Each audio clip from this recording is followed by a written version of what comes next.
Prosthetic limbs, artificial hearts, tissue-engineered ears, biofilm lenses, camera pills, and seizure monitors all have one thing in common. They were developed by biomedical engineers. So with a field with so many life-altering ways to help a person in their life, why wouldn't I want to be a part of this? I came to know about this topic from my freshman year when I attended a genetics conference given by Sam Ryan with my biology class. And he actually talked a lot about a few of these inventions in tissue engineering, and I found it really interesting, so I just dove into the topic. And then my sophomore year, I saw my friend Brianna Heath, who was a senior, carrying around a prosthetic leg at school that worked. And I was quick to march up to her and ask her what kind of class she could have gotten herself into that she could have made this in. And she told me all about ISM and the wonderful opportunities she had.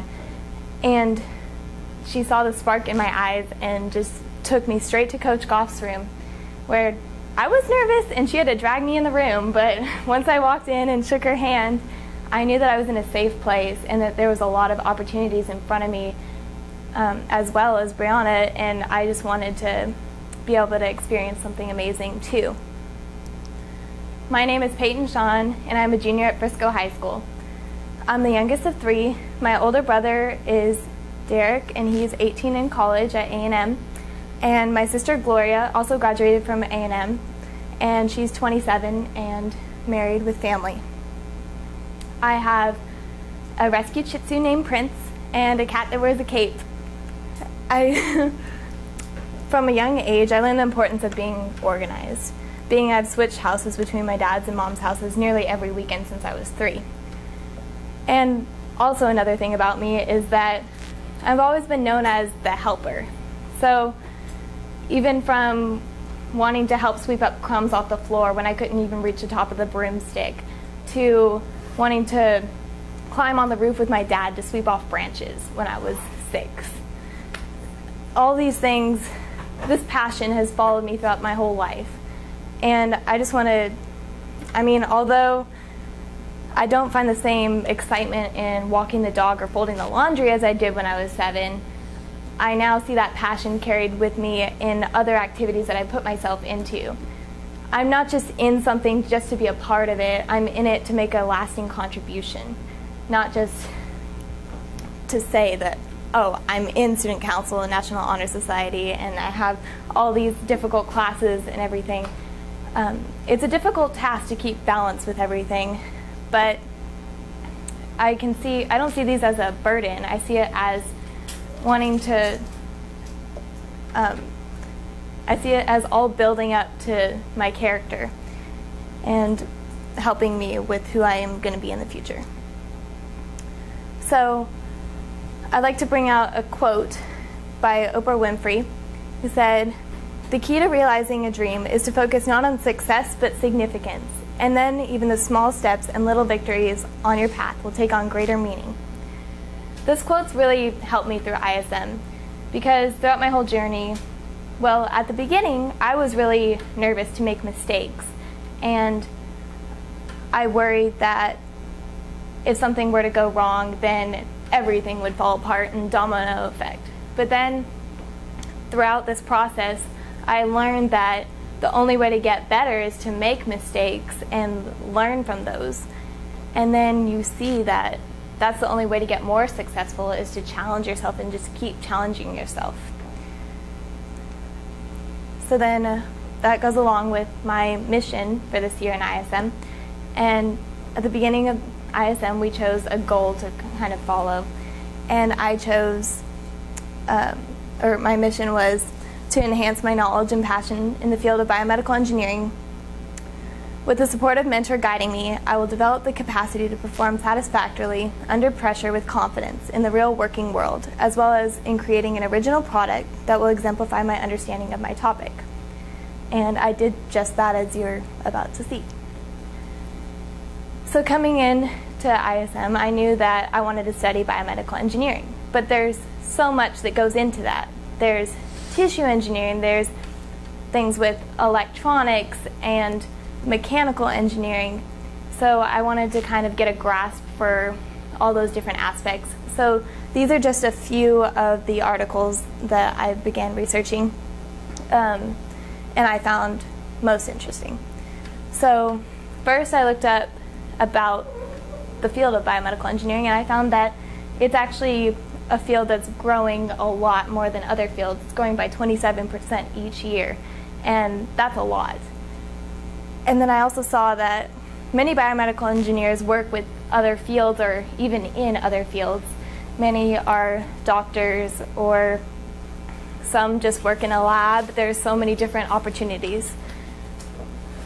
So then I looked up, or I found out that there are scientists trying to reverse engineer, which is when you take something, you take an object that's already been designed and you try to figure out how it works from the outside in. And so they're trying to do that with the brain right now, so that they can use that technology that the brain simply uses, I guess, and put that into computers and be able to use that knowledge to help us, because we really don't understand the brain as well as we might think we do. So then on a more molecular level, a lot of scientists, they try to inject cells into a person, into, let's say, a person's spine. They want to inject cells in there to help heal the spine with, like, they might be nerve cells to help heal some kind of problem, like if someone is paralyzed or something along those lines. And so surrounding those cells in polymers actually helps the cells to be protected when they're being injected, so that they go through the needle and into the person's body without any problems. And I actually will bring that up again later with one of my interviews. So then along with that, that was kind of the nervous system, and then I started looking more into the nervous system, and I saw that nerve grafts are used for long gap peripheral nerve reconstruction, which that sounds really wordy, but you may have heard of skin grafts, where someone, maybe a burn victim, has all their skin burned off, and so they might take some skin from, and they might grow skin for them and put it on them so that it will heal to their body. A similar thing goes with the nerve grafts, I guess, if you want to think of it that way. And so you could take, what they do right now really is they might take a nerve from a donor and put that into your arm. Let's say I can't feel my hand, they'll put a nerve from my brother's leg, and they'll put that in my arm, and then I will be able to have use of my arm again. But what the long gap peripheral nerve reconstruction is taking a nerve from yourself, so somewhere else in your body, and putting that there. And there's actually a lot of benefits to that, and only one person has to go through the surgery. So then the thing that I found most interesting in this research was tissue engineering of a heart. You can take a heart, a pig heart, and scrape off all the cells from the outside of it, and then take a stem cell from a person, any person. It doesn't have to be a matching blood type or anything. You can take a stem cell and put it on the scaffolding of the heart, which is basically like if you were to reconstruct a house, remodel a house, you'd tear down all the cabinets, all the shelves, everything, but you would still have the walls. That's basically what the structure, the scaffolding of the heart is. And so when you put the cells on there, they're able to differentiate and multiply, and then eventually the cells can make the heart beat. And that's really amazing, because if we can do this in people without having to, I mean, this will completely decrease the loss of life because of people not getting implants. So then for my interviews, it was difficult to find just a biomedical engineer, because like I said earlier, biomedical engineers do so many different things. So my teacher, Coach Goff, recommended that I look into UT Southwestern and the research that they are doing. And so with both of the nerve things that I was talking about in my research, I found Dr. Jonathan Chang at UT Southwestern, and he's actually a plastic surgeon, but he's doing work in the lab with nerve cells and tissues, and he's working on actually repairing the nerve cells. So what I was talking to him about was about instead of doing a nerve graft, you actually just repair the cells that are dead. And that was really amazing. And so he gave me the advice to always challenge myself in anything I put myself into, not only work, but just everything. Next, I interviewed Dr. Matthew Merritt, and he is an associate professor at UT Southwestern. And he does a lot of magnetic resonance and imaging, which is also known as MRI. And he's trying to figure out what the heart metabolizes, how the heart gets energy and what it breaks down and why it does that. And why tumors do that too. And if we can figure that out, there's a big chance that we can stop tumors from happening. And so on my interview, he actually took me in 2 of the labs, and I got to see MRIs and DMIs and a bunch of different types of magnetic resonance and imaging machines, and it was really interesting. So then he also gave me the advice to always surround myself with people that are going to positively impact me and stay in the right crowd. Because if you can do that, then you'll be less tempted to go in the wrong direction. Next, I interviewed Dr. Madhuranthakam at UT Southwestern. And he does similar work with Dr. Merritt. They actually work together on some things. Except Dr. Madhuranthakam actually works more with clinical patients and diagnosing their tumors and looking at how to stop those. And he actually told me that there's a form of laser that you can point at a person, and let's say you have a tumor in your diaphragm. Then when you breathe, it moves up and down. So how do you get rid of that tumor with lasers? By like pointing lasers at it. They do that a lot now to shrink tumors and kill the cells that are there. But if you just point that at a person who's breathing, then their diaphragm's going to keep moving up and down, and then cells around that area that don't need to be destroyed will be destroyed. So you can program the laser to move up and down with the patient's breathing. And that's an instance of biomedical engineering.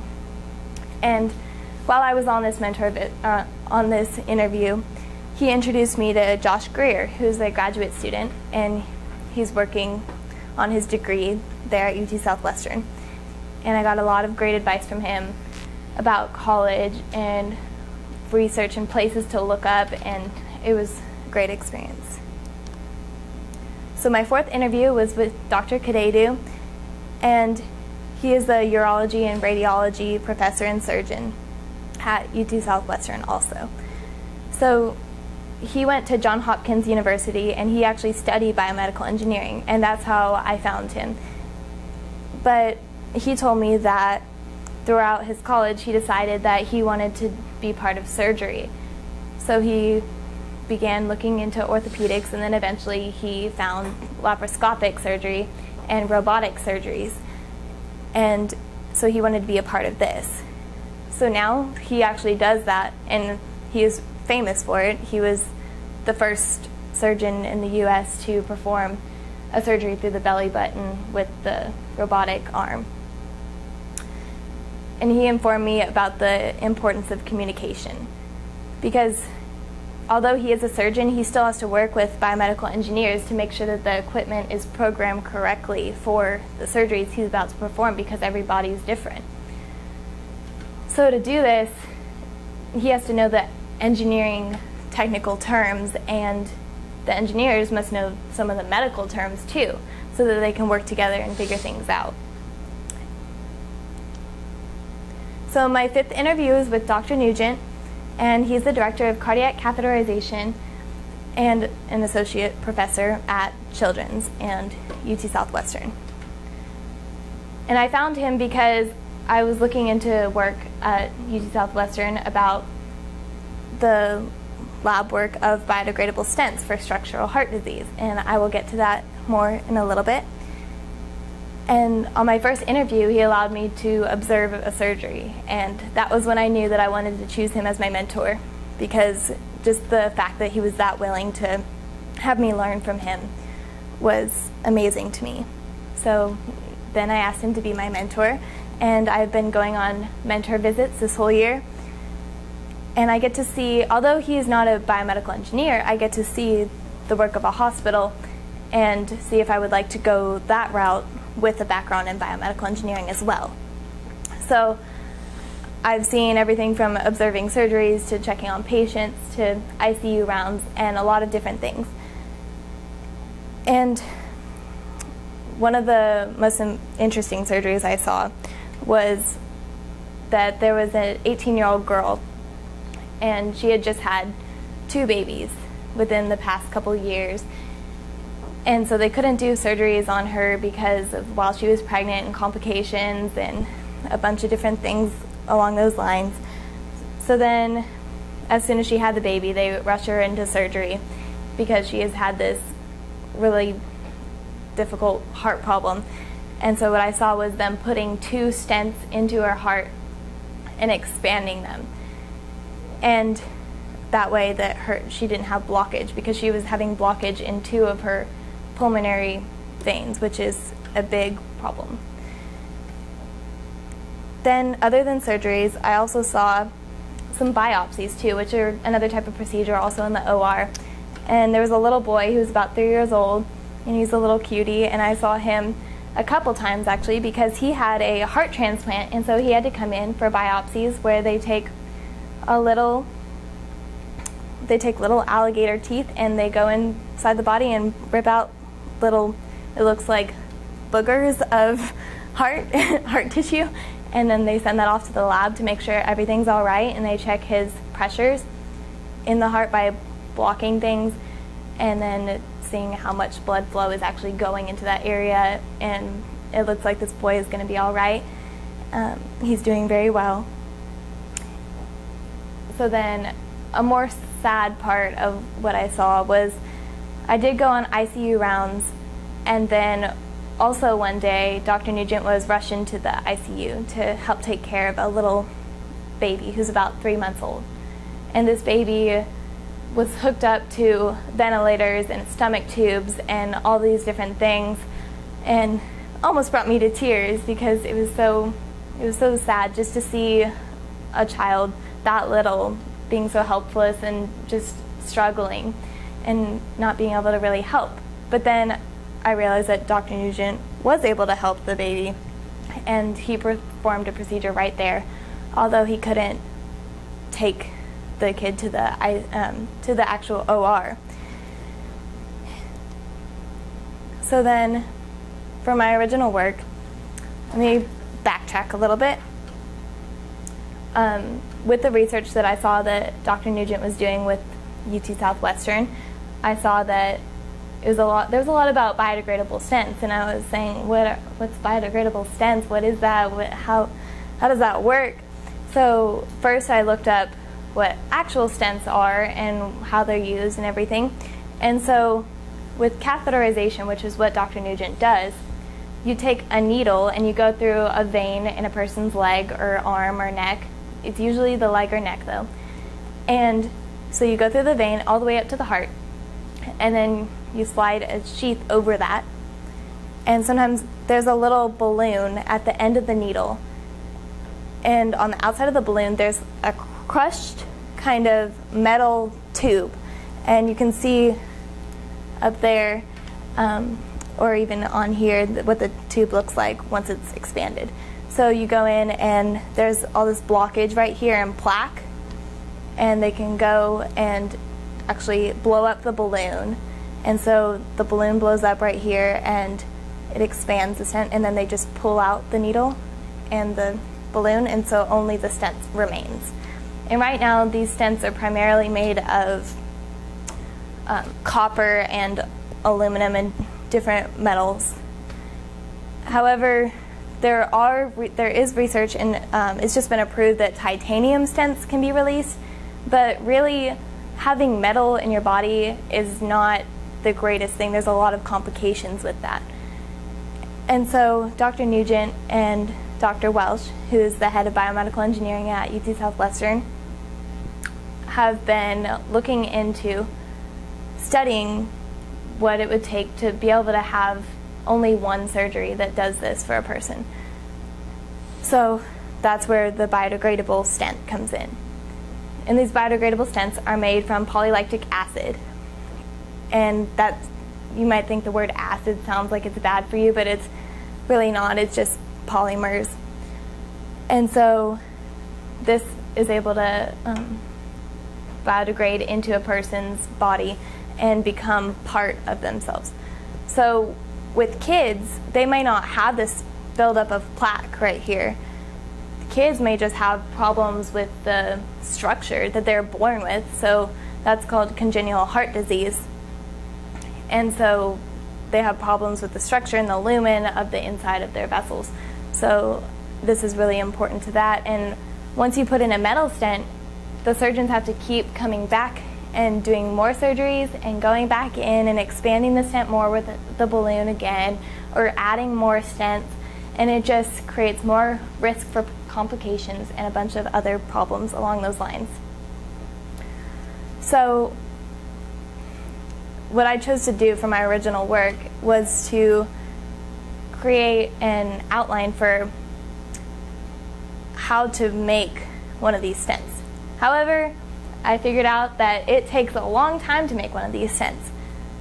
So instead, I was able to observe the extrusion of a PLLA fiber, which is one of the fibers that go into making the stent. And they take those fibers and make it into the double helix structure that they need. And so this is the machine that they use. It's called a bar bender ATR single screw extruder. And it gets up, well, so you take the polymers, you take the polylactic acid, which looks like little white pellets of plastic, little BB gun pellets. And then you pour 40 grams into the hopper at the top, right there. And this is actually just like a really hot pasta maker. So you pour the polylactic acid into the top, and it goes down, and then there's 3 heating stages, 1, 2, 3, of this tube right here. And each one gets hotter and hotter and hotter. And at the end, there's a little bit of dye that they put so that they can tell what size that this extrusion is going to be in diameter. So then it comes out at the end, and you grab it with a little tweezer, and then it goes to the winding machine. And this is what the winding machine looks like. And you can see some of the fiber right there wrapping around the spool because you line it up on this, and sometimes you have to use your hand to help it because although it's really hot. So this is a place where you can get burned. And then the spool wraps it up, and the faster you wrap it up determines how small the diameter is going to be. So if you want it thicker, you wrap it up slower, and if you want it thinner, you wrap it up a lot faster. And so then I created a lab write-up that talked about all these steps and how to do this, so that not only the engineers doing this, like Dr. Welsh, he's not the only one doing this, so then possibly other engineers will be able to do the same thing, and then these stents will have a more likelihood of being FDA approved and being in the market. So then that brings me to my product development. Now, although I was shadowing Dr. Nugent and he's a surgeon, I still wanted to stick with that, with the biomedical engineering side of things, because that's what I'm really interested and focused on. And so I started brainstorming ideas. What if I could make a stent? And then there were too many regulations there. And then I wondered, why aren't these stents being approved? I've seen the stent. I've seen the actual made stent. And why aren't these being implemented in people? I've heard about them being implemented in pigs and rabbits and mice. So why aren't they in people yet?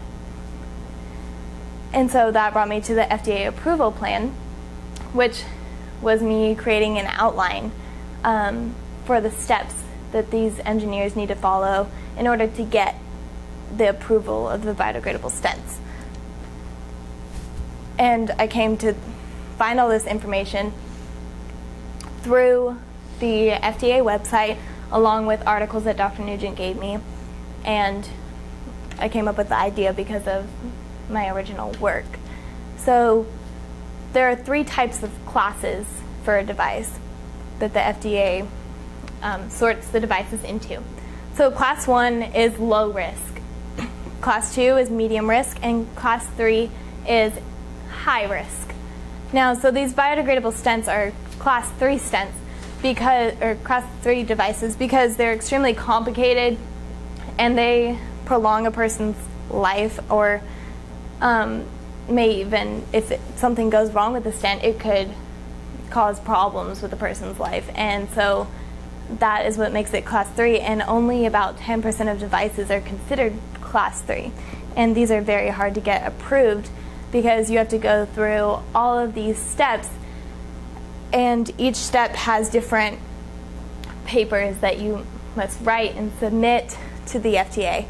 And as you can see, it takes a very long time.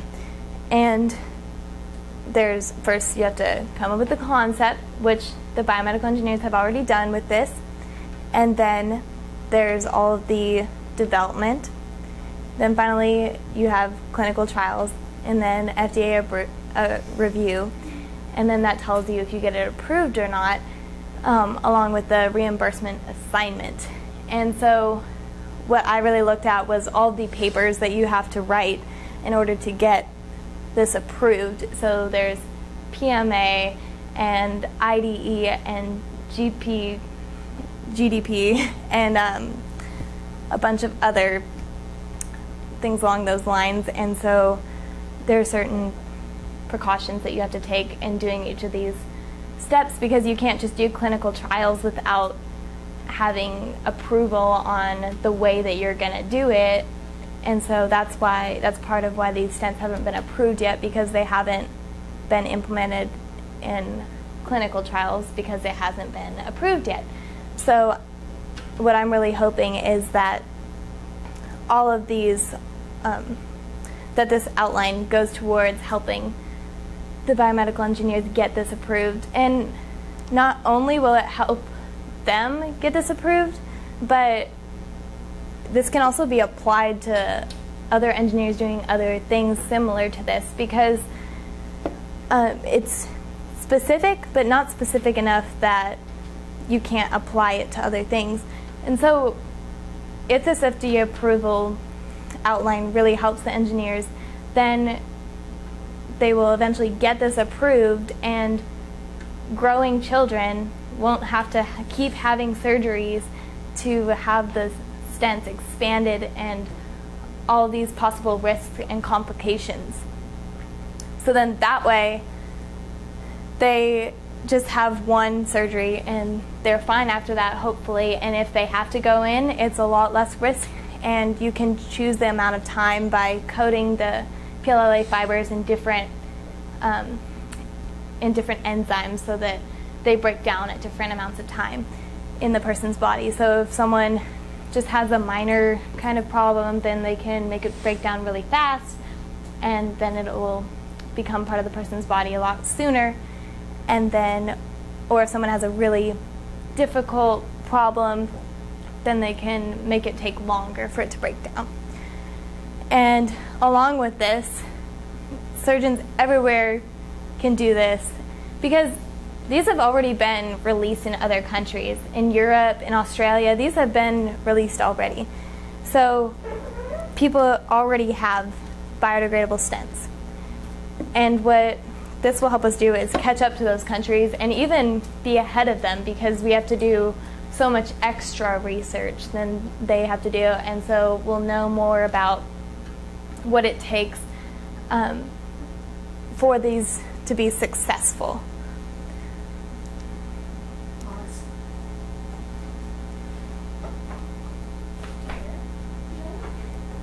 In here.